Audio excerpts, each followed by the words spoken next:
Well, very simply, for a business to be able to communicate effectively with another business, first and foremost, the company must ensure that they know what exactly is it that the other business requires. And what they should actually do is to focus a lot more on how is it that their products or their services will be able to fit into that company's business, not only by just providing a solution for what the problem is, but rather to be able to ensure that the other areas of the businesses also benefit.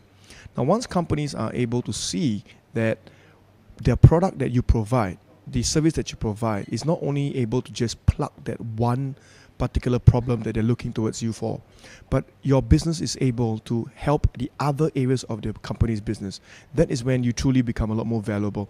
And what's important is for you to be able to communicate that your company is not a vendor to another company, but rather you are a strategic partner, that because of this partnership between both your companies, this person's company will be able to grow further and beyond.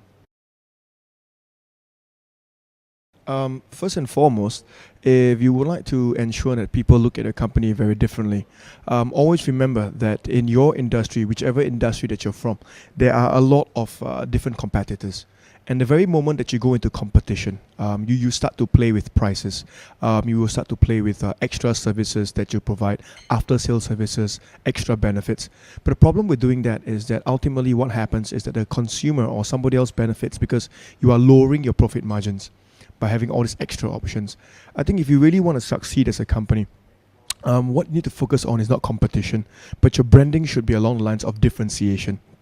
That means, what is it that you're able to do that other people will not be able to do? What is it that you're able to provide that other people are not able to provide?